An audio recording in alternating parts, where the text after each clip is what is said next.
Hello dear students, कैसे हैं आप सभी। आशा करती हूँ आप सभी ठीक होंगे, स्वस्थ होंगे, अच्छे होंगे। आईसीटी वर्चुअल क्लासरूम देहरादून में आप सभी का स्वागत करती हूँ। मेरा नाम समता है। जैसा कि आप सभी जानते हैं बच्चों, क्लास 7th में हम लोगों का चैप्टर स्टार्ट होगा आज, रेस्पिरेटरी सिस्टम। ये जो चैप्टर है जीवों में श्वसन की प्रक्रिया, ये चैप्टर आपका पहले मैं करा चुकी हूँ, है ना। तो हम क्या करेंगे, उसको थोड़ा सा रिवाइज करेंगे और इस चैप्टर के बारे में पूरा समझेंगे। चैप्टर में आपको मुख्य रूप से क्या पढ़ना है, आप स्क्रीन पे देख रहे हैं, ये आपको कुछ डायग्राम दिखाई पड़ रहा है। एक्चुअल में ये क्या चीज है, ये मनुष्यों में पाया जाने वाला श्वसन अंग है। इसी के बारे में आपको विस्तार से इस चैप्टर में जानना है कि आखिर इस अंग से आप कैसे, हमारा शरीर इस अंग को कैसे प्रयोग करता है। ये जो फेफड़े हैं, ये कैसे हमारे सांस लेने की प्रक्रिया में योगदान करते हैं, कैसे इससे हम सांस लेते हैं और किस किस तरीके की प्रोसेस है, कैसे हमारी श्वसन की प्रक्रिया होती, कितने प्रकार का श्वसन होता है। केवल आपको इस चैप्टर में मनुष्यों में होने वाला श्वसन नहीं पढ़ना, बल्कि आपको मछलियां कैसे सांस लेती हैं, अन्य जीव कॉकरोच कैसे सांस लेता है, केचुआ आपने बहुत बार देखा होगा, अर्थवर्म बारिश के मौसम में उसमें कैसे सांस की प्रक्रिया होती है। इवन पेड़ पौधे, वनस्पति जगत में जितने भी पेड़ पौधे हैं वो भी सांस लेते हैं, तो वो कैसे सांस लेते हैं, क्या वो हमसे कुछ अलग प्रक्रिया करते हैं सांस लेने के लिए, या जैसे हम सांस ले रहे हैं। हम सांस लेते हैं तो सामान्य तौर पर हम क्या करते हैं बच्चों, हम कार्बन डाइऑक्साइड को क्या करते हैं, छोड़ते हैं और ऑक्सीजन को इनहेल करते हैं। तो एक प्रश्न, इस प्रश्न का भी उत्तर आपको इस चैप्टर में मिलेगा कि क्या जैसे हम ऑक्सीजन ले रहे हैं और कार्बन डाइऑक्साइड छोड़ रहे हैं, क्या पौधे भी हमारी तरह ही ऑक्सीजन ले रहे हैं और कार्बन डाइऑक्साइड छोड़ रहे हैं। क्योंकि इसमें बहुत सारे बच्चों से अगर मैं सामान्य तौर पर ये प्रश्न पूछूं डायरेक्ट ही कि पौधे रेस्पिरेशन की प्रोसेस में या श्वसन की प्रक्रिया में क्या करते हैं, तो आधे से ज्यादा बच्चे बोलेंगे कि पौधे क्या करते हैं, ऑक्सीजन छोड़ते हैं। वो सेंटेंस अपने आप में सही है कि पौधे ऑक्सीजन छोड़ते हैं, लेकिन श्वसन की प्रक्रिया में ऑक्सीजन छोड़ते हैं, ये सेंटेंस गलत है। तो इन्हीं कुछ कंफ्यूजन्स हैं, इन्हीं सारी समस्याओं का समाधान आपको इस चैप्टर में मिलेगा। इन्हीं सारी बातों के बारे में हम इस चैप्टर में चर्चा करेंगे। तो और बहुत ये जो चैप्टर है बच्चों, ये आपका क्लास 11th तक, मतलब अभी क्या है, अभी आपको छोटी छोटी बातें, सामान्य बातें बताई जाएंगी, और जब आप क्लासेस में बड़े हो पढ़ते जाएंगे तो बड़ी क्लासेस में और आपको इसकी पूरी की पूरी प्रोसेस बताइए कैसे ये प्रक्रिया होती है। सामान्य तौर पर क्या होता है, आप इसको करके भी महसूस कर सकते हैं, क्योंकि कोई चीज जब आप करते हैं तो आपको वो चीज अच्छे से महसूस होती है। सभी बच्चे एक गहरी लंबी सांस अंदर को खींचेंगे। जब आप सांस खींच रहे हैं अंदर को, उस समय आपको बहुत अच्छे से ऊर्जा का अनुभव होता है ना। लेकिन उसके बाद क्या करेंगे, आप सांस को होल्ड कर लेंगे। जैसे ही आप अपनी सांस को रोकेंगे तो आप बहुत देर तक सांस को नहीं रोक के रख सकते हैं। क्यों नहीं रोक के रख सकते हैं उसके बारे में हम चर्चा करेंगे अभी, तो 2 सेकंड के बाद। सभी बच्चों ने सांस अंदर को गहरी खींची, अब रोक लेंगे उस सांस को अपने शरीर के अंदर ही। जब आप अपने शरीर के अंदर उस सांस को रोक लेंगे तो देखेंगे कि कुछ बच्चे जो हैं उन्होंने तुरंत वापस सांस बाहर को छोड़ दी। कुछ बच्चों ने थोड़ा देर तक, कोई 2 सेकंड तक होल्ड कर सकता है, कोई 4 सेकंड तक, कोई 10 सेकंड तक, और मैक्सिमम टू मैक्सिमम 60 सेकंड्स तक, यानी कि 1 मिनट 1.5 मिनट मैक्सिमम अपनी सांस को होल्ड कर सकता है। सांस होल्ड करने का मतलब क्या है कि सांस को गहरी सांस भर के और खींच के रोक लेना, सांस को रोक लेना, उसे हम कहते हैं सांस को होल्ड करना। तो उस समय पे जब हमने सांस खींची तो हमने वातावरण से ऑक्सीजन को अपने शरीर के अंदर लिया। कौन सी प्रक्रिया के द्वारा, इनहेलेशन की प्रोसेस के द्वारा। हमने क्या करा, इनहेलेशन की प्रोसेस के द्वारा सांस को अंदर खींचा। तो जब हमने इनहेलेशन की प्रोसेस के द्वारा सांस को अंदर खींचा तो हमने उस समय पे ऑक्सीजन अपने अंदर ली थी।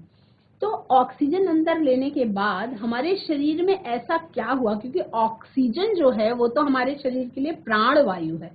आप सभी को पता है कि हम ऑक्सीजन के बिना 1 सेकंड भी जीवित नहीं रह सकते हैं। मतलब हमें सांस लेने के लिए, हमें जिंदा रहने के लिए ऑक्सीजन चाहिए ही चाहिए। आप सभी ने सामान्य तौर पे देखा होगा बच्चों कि कोई हॉस्पिटलाइज है, कोई बीमार है और ऐसा कहते हैं कि वो ऑक्सीजन पे हैं, वेंटिलेटर पे हैं, मतलब आर्टिफिशियल दी जा रही है, लेकिन क्या दी जा रही है? ऑक्सीजन। मतलब चाहे वो हम, जब हमारा पूरा शरीर बिल्कुल फिट एंड फाइन है, हमारा शरीर सही तरीके से काम कर रहा है, तो हमारे अंदर ये पावर है कि हम सांस में ऑक्सीजन को खींच सकते हैं। ऑक्सीजन खींचते रहते हैं, कार्बन डाइऑक्साइड छोड़ते रहते हैं, और सामान्य श्वसन की प्रक्रिया यानी रेस्पिरेशन की प्रोसेस हम करते रहते हैं। यदि हमारा शरीर सही तरीके से काम ना कर रहा हो, जैसे ये जो आपको पार्ट दिखाई पड़ रहा है, ये है हमारे फेफड़े। अब अगर ये फेफड़ों में कोई प्रॉब्लम हो जाए या हमारी नाक में ही कोई प्रॉब्लम हो जाए, क्योंकि हम सांस नाक से खींच रहे हैं, तो अगर ऐसी कोई भी डिफिकल्टी होती है तो हम क्या करेंगे? ऑक्सीजन को खुद से खींच नहीं पाएंगे, है ना। अगर फेफड़ों में दिक्कत हो गई तो भी हम ऑक्सीजन सामान्य तौर पर स्वयं नहीं खींच पाएंगे। तब क्या किया जाता है? तब आर्टिफिशियल, मुंह पे मास्क लगा के आर्टिफिशियली वही गैस हमारे शरीर तक पहुंचाई जाती है, ऑक्सीजन गैस हमारे शरीर तक पहुंचाई जाती है। यानी कि सामान्य तौर पे जब हम स्वस्थ हैं तो खुद से हम वही गैस भर रहे हैं अपने शरीर के अंदर, और जब हम अस्वस्थ हो जाते हैं तो हम खुद से वो सांस नहीं भर पाते, तो क्या होता है? हम उसको आर्टिफिशियली डॉक्टर्स हमारे शरीर में वो पहुंचाते हैं। मतलब हर हाल में, चाहे स्वस्थ हो चाहे अस्वस्थ हो, हमें जिंदा रहने के लिए ऑक्सीजन गैस की जरूरत होती है। ठीक है, तो ऑक्सीजन सबसे पहला पॉइंट आपको हमेशा याद रखना है कि हमें जीवित रहने के लिए, यानी कि मनुष्यों को जीवित रहने के लिए ऑक्सीजन गैस चाहिए होती है। हमारी सांस लेने वाली प्रक्रिया जो है, श्वसन की प्रक्रिया जो है, जो हमारे शरीर के अंदर होती है, उसके लिए। तो एक प्रश्न उठता है कि क्या सभी जीव में अलग अलग जानवर, अलग अलग जीव जंतु और पेड़ पौधे आते हैं, क्या सभी जीवों में श्वसन की प्रक्रिया के लिए ऑक्सीजन ही आवश्यक है? ये एक पहला प्रश्न है। तो इसका उत्तर है कि हाँ, सभी प्रकार के जीव श्वसन की प्रक्रिया के समय ऑक्सीजन को यूज करते हैं। अब क्या, दूसरा प्रश्न, क्या कोई ऐसा भी जीव है जो ऑक्सीजन के बिना श्वसन की प्रोसेस कर सकता है? इसका भी उत्तर है हाँ, कुछ ऐसे जीव हैं जो ऑक्सीजन के बिना ही रेस्पिरेशन की प्रोसेस कर लेते हैं। क्योंकि एक्चुअल में रेस्पिरेशन की प्रोसेस क्या होती है बच्चों? श्वसन की प्रक्रिया का मतलब ये है कि वो आपके शरीर के लिए कुछ क्या बना रहा है? ऊर्जा, कुछ ऊर्जा बन रही है, और इस ऊर्जा का प्रयोग हम अपने अलग अलग दैनिक कार्यों के लिए करते हैं, जो हमारे शरीर के अंदर काम हो रहे हैं उसके लिए भी, और जो हम अपने बाहरी वातावरण में काम करते हैं उसके लिए भी। जैसे मैं आपको पढ़ा रही हूँ तो मुझे ऊर्जा चाहिए, अगर मेरे पास ऊर्जा की कमी है तो मैं आपको खड़े होकर पढ़ा भी नहीं सकती। अगर आपके पास ऊर्जा नहीं है तो आप पढ़ भी नहीं सकते, आप स्कूल भी नहीं आ सकते। तो मतलब बहुत ध्यान से इस चीजों को हम समझते हुए आगे बढ़ेंगे। श्वसन की प्रक्रिया में बच्चों दो तरीके की प्रोसेस आपको सामने आती है। मैंने आपको बोला लंबी गहरी सांस अंदर को खींचिए, तब आप ऊर्जा का अनुभव करते हैं, और सांस को आप बहुत देर तक होल्ड नहीं कर पाते। तो मतलब कि आपके शरीर के अंदर कोई ऐसी प्रक्रिया हुई जिसमें कुछ ऐसा पदार्थ बना, जो पदार्थ आपको अपने शरीर से बाहर निकालना है, वो होता है कार्बन डाइऑक्साइड गैस। तो हम करते हैं अंतः श्वसन, एयर इनहेल्ड, यानी कि हम जब सांस अंदर को खींचते हैं, सांस अंदर को खींचते समय हम ऑक्सीजन को इनहेल करते हैं, ऑक्सीजन गैस को अंदर खींचते हैं, और उसके बाद हम सांस को जब छोड़ते हैं तब क्या होता है? बच्चों, तब हम अपने शरीर से कार्बन डाइऑक्साइड गैस को बाहर निकाल रहे होते हैं। क्या कर रहे होते हैं? कार्बन डाइऑक्साइड गैस को बाहर निकाल रहे होते हैं। यानी कि 2 पॉइंट्स, हम ऑक्सीजन गैस सांस लेते समय अंदर ले रहे हैं, और सांस छोड़ते समय कार्बन डाइऑक्साइड गैस बाहर छोड़ रहे हैं। इस प्रक्रिया को हम श्वसन नहीं कहते, इसको हम कहते हैं ब्रीदिंग, या सांस लेने और छोड़ने की प्रक्रिया। आपको इस चैप्टर में इसका अंदर, जैसे ये तो हम बाहरी तौर पे देख रहे हैं, हमारे शरीर में अंदर कौन सी प्रक्रिया होती है उसके बारे में हमें जानना है। तो पहला प्रश्न, इस प्रश्न का उत्तर हमें खोजना है कि व्हाई डू वी रेस्पायर, हम सांस क्यों लेते हैं, है ना। हम सांस ले रहे हैं, आप सभी को पता है, मैंने आपको बताया कि जितने भी संसार में जीव हैं मौजूद, वो सभी के सभी सांस लेते हैं, ऑक्सीजन को इनहेल करते हैं और कार्बन डाइऑक्साइड गैस को छोड़ते हैं। कुछ जीव ऐसे हैं जिनके बारे में आगे मैं बात करूंगी कि जो क्या करते हैं, ऑक्सीजन की अनुपस्थिति में भी सांस लेने की मतलब श्वसन की प्रक्रिया करते हैं पूरी। लेकिन प्रश्न ये उठता है श्वसन के बारे में पढ़ने से पहले कि आखिर हम सांस लेते क्यों हैं। सांस लेते नहीं पूछा गया, प्रश्न आपका पूछा व्हाई डू वी रेस्पायर, यानी हम श्वसन की प्रक्रिया क्यों करते हैं। सांस लेना अलग प्रक्रिया है और श्वसन अलग प्रक्रिया। देखो सांस लेते और छोड़ते हैं हम, हमें पता चलता है। जैसे हमने सांस ली, सभी बच्चे लंबी गहरी सांस खींचेंगे और सांस को छोड़ेंगे, तो जो हम सांस ले रहे हैं सांस को छोड़ रहे हैं, ये है सांस लेने की और सांस छोड़ने की प्रक्रिया, जिसे हम अंतः श्वसन या उच्च श्वसन कहते हैं, या इसे हम ब्रीदिंग कहते हैं, सांस लेना और सांस छोड़ना।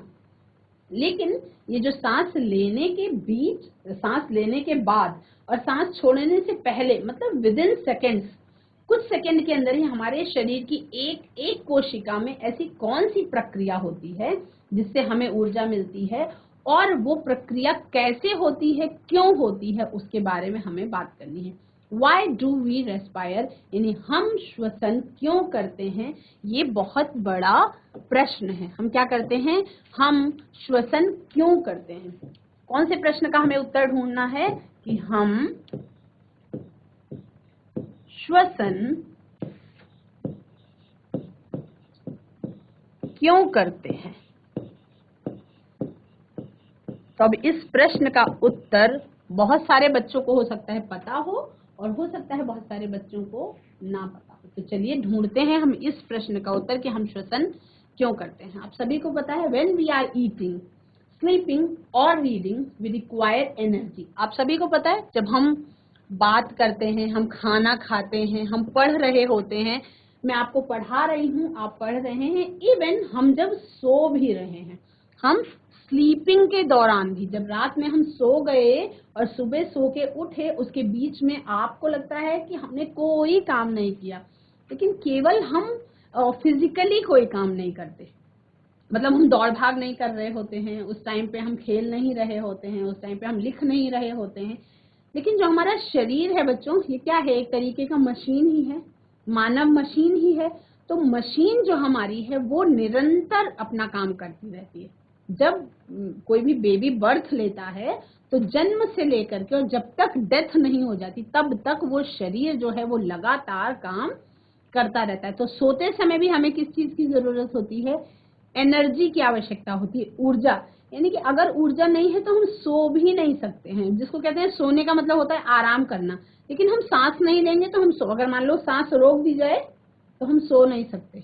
सोने के लिए भी, सोते समय भी सांस तो हम लगातार ही लेते रहते हैं ना, सांस लगातार चलती रहती। ऐसा नहीं होता है कि हमारा शरीर रात में बिस्तर पे गया और जाने के बाद क्या हुआ कि सांस बंद हो गई और शरीर सो गया, और सुबह जब अलार्म बजा तो शरीर उठ गया और फिर हम सांस लेने लगे। ऐसा नहीं होता। क्या होता है, हम सोने लगते हैं तो भी हम सांस लेते रहते हैं, और उस समय हमारा शरीर जो है, केवल हम अपने आप को, अपने दिमाग को आराम देने के लिए सो जाते हैं, हमारा शरीर थोड़ा सा रिलैक्स हो जाता है। लेकिन क्या होता है कि हमारा शरीर का जो मशीनरी है वो निरंतर काम करता रहता है ना। तो एक पॉइंट आप सभी बच्चों को समझ में आया कि जब हम कोई भी काम कर रहे हैं, खा रहे हैं, सो रहे हैं, रीड कर रहे हैं, इवन दौड़ भाग भी कर रहे हैं या आराम भी कर रहे हैं, हमें हर समय किस चीज की जरूरत होती है, ऊर्जा की। जब हम ज्यादा मेहनत का काम करते हैं तो हमें उस समय ज्यादा एनर्जी रिक्वायर्ड होती है, और जब हम, अब जैसे आराम मुद्रा में आप लेटे हैं तो आपको उतना एनर्जी नहीं चाहिए।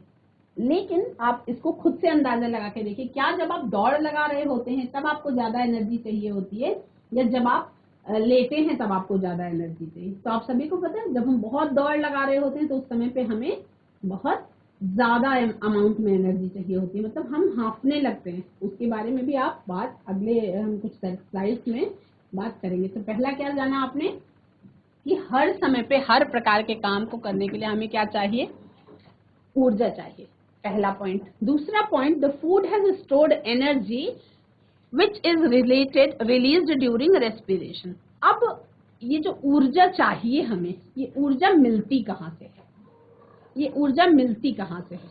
पहला पॉइंट क्या है कि हमें हर काम के लिए ऊर्जा चाहिए। अब हर काम के लिए ऊर्जा चाहिए, तो हमारे शरीर को वो ऊर्जा बनानी पड़ेगी स्वयं से, ठीक है। वो ऊर्जा कैसे बनेगी उसका भी आपको प्रश्न का उत्तर जानना है। तो ये क्वेश्चन है कि हमें एनर्जी चाहिए और एनर्जी हमारे शरीर को ही बनानी पड़ेगी, तो क्यों? अब पॉइंट है कि हम क्या करते हैं, खाना खाते हैं, फूड के पास एनर्जी स्टोर होती है ना। किस रूप में स्टोर होती है उसके बारे में देखो, क्लास 6 में ही आपने भोजन से रिलेटेड एक चैप्टर पढ़ा था, 2 चैप्टर्स पढ़े थे इवन, कि खाना कहाँ से आता है और खाने में कौन कौन से पोषक तत्व होते हैं, है ना, उसके बारे में हमने बात करी थी। तो कोई व्यक्ति क्या ऐसा हो सकता है कि बिना भोजन के रह जाए? नहीं हो सकता। खाना हर किसी को चाहिए, हर किसी को अलग अलग पोषक तत्व, बहुत सारे पोषक तत्वों की हमारे शरीर को जरूरत है, वो सब चाहिए। तो भोजन जो है, हम विभिन्न प्रकार का भोजन करते हैं, हम बहुत वैरायटी है हमारे खान पान में। तो ये जो वैरायटी है इसका क्या रीजन है कि अलग अलग वैरायटी के भोजन में अलग अलग पोषक तत्व या न्यूट्रिएंट्स पाए जाते हैं। तो भोजन जो है, the food has stored energy which is released during respiration. क्या होता है, भोजन के पास वो एनर्जी होती है, भोजन के पास जो है ऊर्जा संचित होती है, ऊर्जा संचित होती है किसके रूप में? पोषक तत्व के रूप में। भोजन के पास क्या होती है? ऊर्जा संचित होती है। किस रूप में संचित होती है? न्यूट्रिएंट्स के रूप में या पोषक तत्वों के रूप में। और हमें क्या करना होता है, इसी पोषक तत्वों को तोड़ करके ऊर्जा को मुक्त करना होता है, और उसके बाद हम उसका प्रयोग अपने दैनिक कार्यों के लिए करते हैं। अब ये प्रक्रिया कैसे होती है इसके बारे में भी जानेंगे। सभी सजीव, all living organisms respire to get energy from food. सभी सजीव भोजन जो हम खा रहे हैं, जो हम खाना खाते हैं, उस खाने से ऊर्जा प्राप्त करने के लिए ही क्या करते हैं? श्वसन करते हैं। अब हमें इस प्रश्न का उत्तर मिल गया है कि हम श्वसन क्यों करते हैं। सभी बच्चों को क्लियर समझ में आया? सभी सजीव भोजन के पास जो ऊर्जा संचित होती है उसको रिलीज करने के लिए, उसको मुक्त करने के लिए, या हम सामान्य भाषा में बोले तो सभी सजीव रेस्पायर करते हैं, यानी कि श्वसन करते हैं, to get energy from food, यानी कि भोजन से ऊर्जा प्राप्त करने के लिए सभी सजीव श्वसन करते हैं। क्या हुआ इस प्रश्न का उत्तर? इस प्रश्न का उत्तर आपको यहां मिला कि सभी सजीव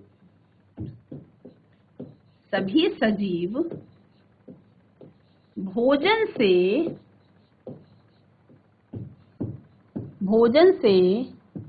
ऊर्जा प्राप्त करने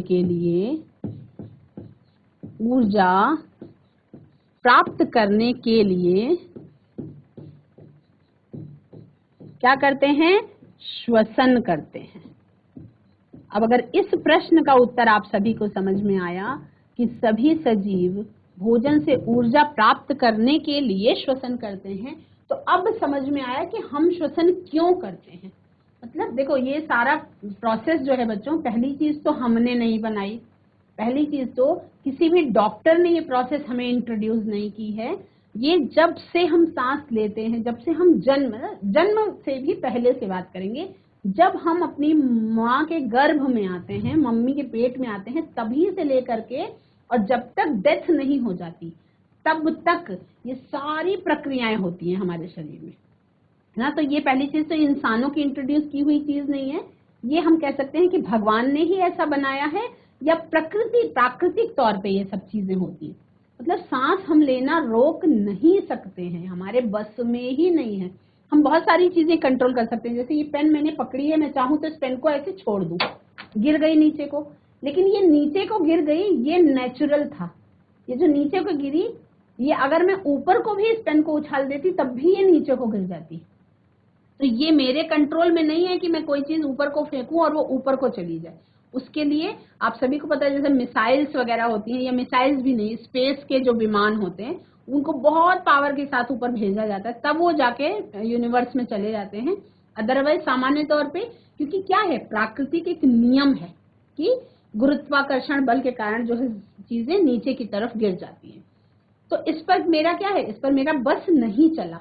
पेन नीचे को छोड़ी मैंने तब भी गिर गई, पेन ऊपर को उछाल दूंगी तब भी नीचे को गिर जाएगी। तो इसी तरह से जब हम सांस ले रहे हैं तो वो हमारे बस में नहीं है उसको रोकना, हमको सांस लेनी ही है। अगर हमें जिंदा रहना है तो सांस लेना ही पड़ेगा, और सांस हम सोच के नहीं लेते।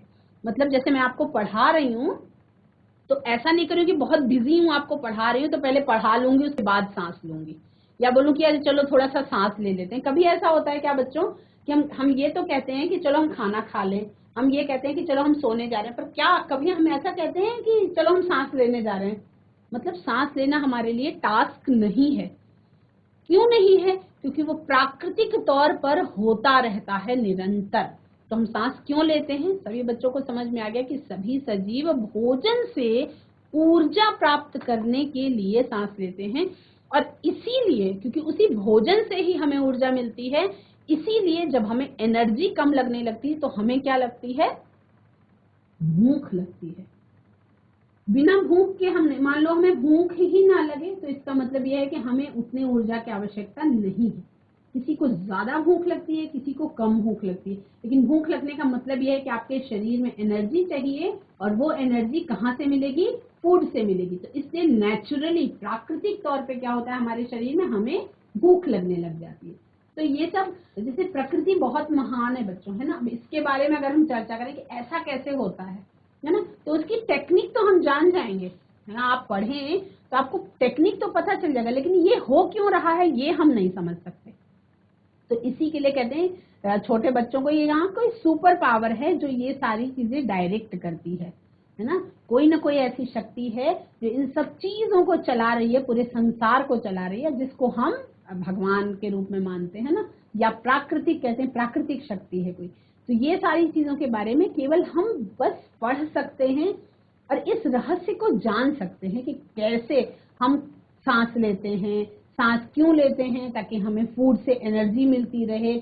हम फूड कैसे खाएंगे अगर हमें भूख नहीं लगेगी? तो उसके लिए क्या होता है, जब हमारे शरीर को ऊर्जा चाहिए होती है तब हम क्या करते हैं, खाना खाते हैं, और उसी खाने से हम क्या करते हैं, श्वसन, खाना खाते हैं और हमारे शरीर में श्वसन की प्रक्रिया होती है, जिससे हमें क्या मिलती रहती है, ऊर्जा मिलती रहती है। और इसी ऊर्जा का इस्तेमाल हम अपने शरीर के सभी कामों को करने के लिए और जीवन को चलाने के लिए करते हैं। तो ये सारे प्रश्न जो है, अगर इसका समाधान आप सभी को हो गया, आप सभी ये चीजें समझ पाए, तो अब क्या है, इस प्रोसेस को आपको समझना है। ये जो हम सांस लेने की प्रक्रिया करते हैं ये एक्चुअल में कैसे होती है ना, क्योंकि आप सभी क्लास 7th में हैं, तो बहुत बड़े भी नहीं हैं लेकिन बहुत छोटे भी नहीं हैं। मतलब इतने छोटे नहीं हैं कि आपको ये चीज समझ में ना आए, तो इसलिए आप कोशिश करेंगे तो समझ पाएंगे। ड्यूरिंग ब्रीदिंग, ब्रीदिंग अलग प्रोसेस है और रेस्पिरेशन अलग प्रोसेस है, जिसके बारे में मैंने अभी आपको थोड़ी देर पहले बताया। ब्रीदिंग का मतलब है केवल सांस लेना और सांस छोड़ना। हम केवल सांस ले रहे हैं और सांस छोड़ रहे हैं, तो बाहरी तौर पे जो हमने सांस ली और सांस छोड़ी, इन दोनों को हम ब्रीदिंग कहेंगे, या इन दोनों को हम अंतः श्वसन और उच्च श्वसन कहते हैं। और उसके तुरंत बीच में विद इन सेकेंड्स, कुछ सेकेंड्स के अंदर ही, मैंने आपको बोला था कि सांस आप गहरी लंबी खींच करके रोक लीजिए, छोड़िए नहीं, रोक लीजिए। तो आपके शरीर में ऐसी कौन सी प्रक्रिया हुई जो आपको सांस छोड़ने को मजबूर कर रही है? ऐसी कौन सी प्रोसेस हो गई आपके शरीर के अंदर जिसमें आपकी मजबूरी है, आप उस सांस को छोड़ना ही पड़ेगा? उस समय पे कुछ ऐसा होता है हमारे शरीर के अंदर, उसमें कुछ ऐसा प्रोडक्ट, कुछ ऐसा पदार्थ हमारे शरीर में बन जाता है श्वसन की प्रक्रिया के दौरान कि हमें सांस हर हाल में छोड़नी ही पड़ती है। मतलब आप सांस को रोक नहीं सकते, वो आपकी इच्छा के अनुसार नहीं होता, आपके बस में नहीं होता है, आपको छोड़ना ही पड़ता है। यानी वो इनवॉलेंटरी एक्शन है, आप उसको कंट्रोल नहीं कर सकते, है ना। ड्यूरिंग ब्रीदिंग यानी कि सांस लेने के दौरान, we breathe in air that air contains oxygen.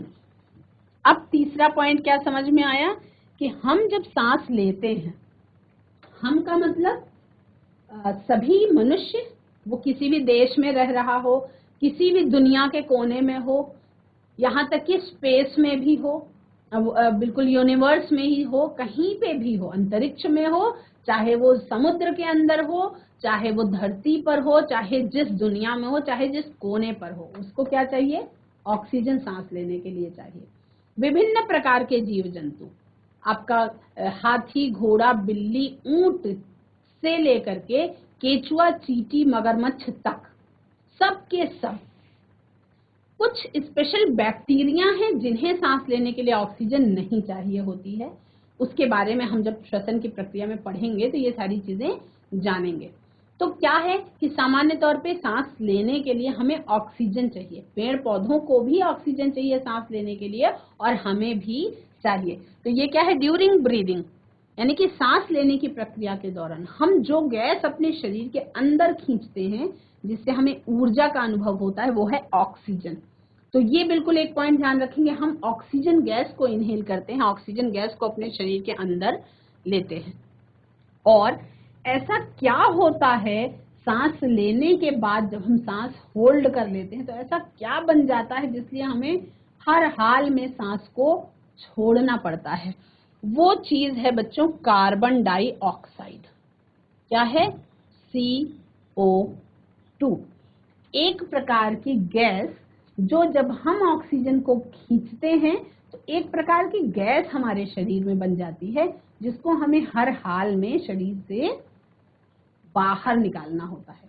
वो गैस होती है कार्बन डाइऑक्साइड या CO2, जो एक प्रकार का कैसा मटेरियल है हमारे शरीर के लिए? टॉक्सिक मटेरियल है, या अनवांटेड मटेरियल है, या उत्सर्जी पदार्थ है, जो जब बन गया तो उसको क्या करना है? हमारे शरीर से बाहर उसको निकालना ही है। और उसके लिए प्राकृतिक टेक्निक है, प्राकृतिक चैनल है, मतलब प्राकृतिक तौर पे हम सांस लेते हैं और प्राकृतिक तौर पर ही उसको छोड़ देते हैं। ऐसा हमारे बस में नहीं होता कि हम सांस लें और रोक लें और उसके बाद फिर सांस ले लें। हमें सांस लेने के बाद सांस छोड़नी है, फिर से सांस लेनी है। ये टेक्निक हमने नहीं डिसाइड की, ना हमें सांस लेना, देखो बोलना माता पिता सिखाते हैं, पढ़ना लिखना टीचर्स सिखाते हैं, चलना भी एक कह सकते हैं हम कि हमारे पेरेंट्स हमें सिखाते हैं, लेकिन सांस लेना कोई नहीं सिखाता। कुछ चीजें हैं जो हमें कोई सिखाता नहीं है, हमारा शरीर अपने आप करता है। जैसे हम सांस लेते हैं, सामान्य तौर पर अपने आप लेते हैं, किसी ने हमें सांस लेना नहीं सिखाया है। छोटा सा बच्चा जिसे किसी चीज की जानकारी नहीं है, वो भी भूख लगने पर दूध के लिए जोर जोर से रोने लगता है। इवन बिल्कुल जिसकी बर्थ हुई हो, बिल्कुल तुरंत का पैदा हुआ बच्चा भी क्या करता है? जोर जोर से चिल्ला चिल्ला के रोने लगता है। क्यों? क्योंकि उस समय में उसको भूख लग गई होती है। तो भूख लगना ये भी हमें किसी ने सिखाया नहीं है कि आपको अब भूख लगी है तो आपको, बच्चे को रोना किसी ने नहीं सिखाया कि जब भूख लगेगी, जब वो बोल भी नहीं सकता, जब वो कुछ नहीं कर सकता, वो मांग नहीं सकता, डिमांड नहीं कर सकता, तब भी बच्चे को किसी ने ये सिखाया नहीं है कि जब आपको भूख लगेगी तो आपको रोना है। एक दिन का बच्चा पैदा होते ही रोना शुरू करता है। क्यों? क्योंकि उसको भूख लगी होती है, और वो भूख लगना किसी ने सिखाया नहीं है, सांस लेना किसी ने सिखाया नहीं है। तो बहुत सारी चीजें ऐसी हैं जिस पावर के साथ हम खुद से आते हैं, भगवान ने ये ताकत दी है कि हमें भूख लगी है। अब जैसे रोता है बच्चा तभी उसको दूध दिया जाता है ना? क्योंकि सामान्य तौर पे पेरेंट्स भी कैसे जानेंगे कि बच्चे को भूख लगी? उसका एक ही साधन, एक संकेत है, बच्चा रोएगा और पता चल जाएगा कि भूख लगने लग गई। तो कुछ चीजें ऐसी हैं जो हमें किसी ने सिखाई नहीं है, जो अपने आप होती हैं, और जो अपने आप होती हैं उसको हम क्या करते हैं? उसका हम जानकारी नहीं करते, रिसर्च नहीं करते। बहुत आसान है ये कहना कि भगवान ने बनाई है ये चीज, तो ये प्राकृतिक तौर पे होती है। चलो इसी तरीके से सही जानकारी होनी चाहिए कि एक्चुअल में ऐसा क्यों होता है, हम सांस क्यों नहीं रोक पाते हैं। इस प्रश्न का जवाब आप सभी को मिला कि हमारे शरीर में ऐसा क्या बनता है कि हम सांस नहीं ले पाते? कार्बन डाइऑक्साइड बन जाती है, तो हमको सांस छोड़ना मजबूरी है, मतलब हमारे कंट्रोल में नहीं है। सारे बच्चे ट्राई करके देख सकते हो, आप सांस को कितनी देर तक रोक सकते हो, ये भी एक टास्क, एक एक्टिविटी के रूप में आप उसको सोचोगे।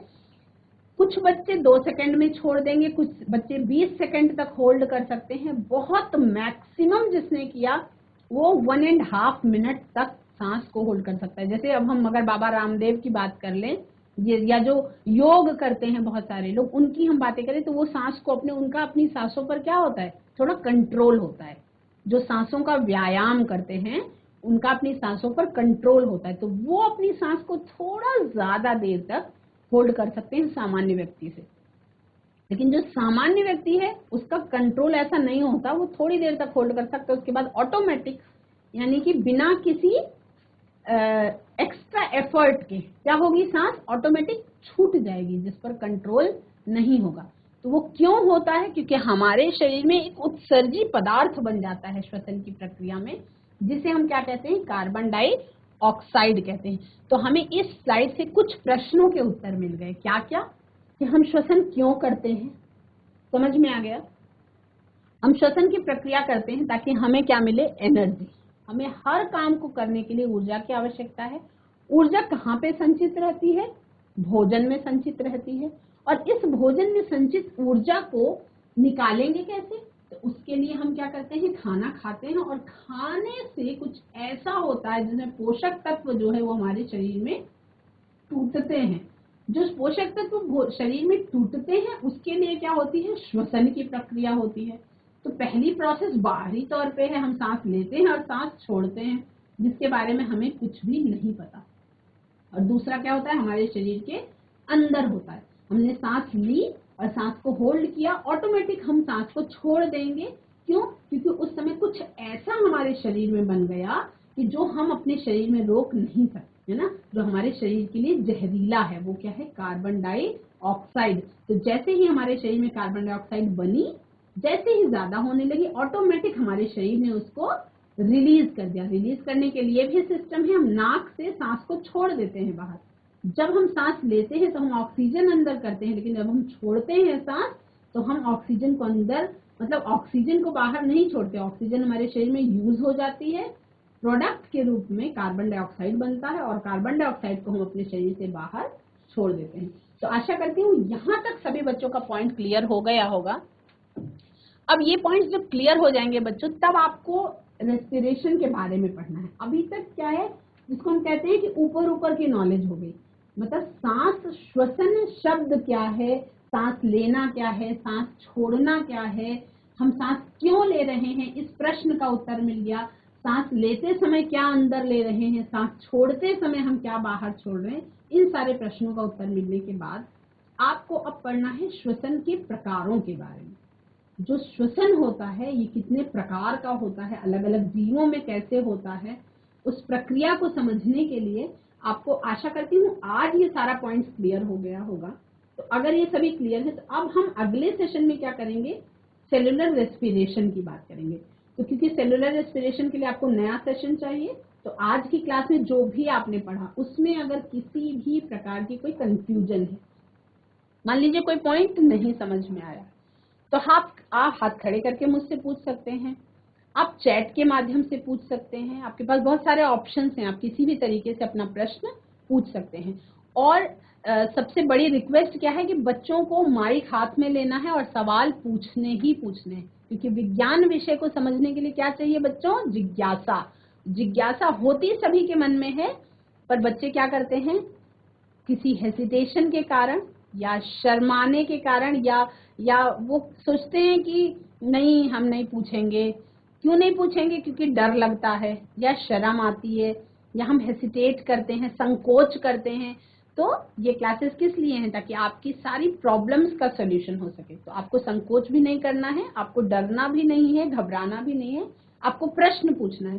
प्रश्न कैसा भी हो सकता है, कभी कभी क्या होता है कि छोटा बच्चा बड़े क्लास का प्रश्न पूछता है, कोई दिक्कत नहीं, आपको फिर भी आपकी भाषा में ही उस आंसर उसका दिया जाएगा। तो आज की क्लास में इतना ही बच्चों।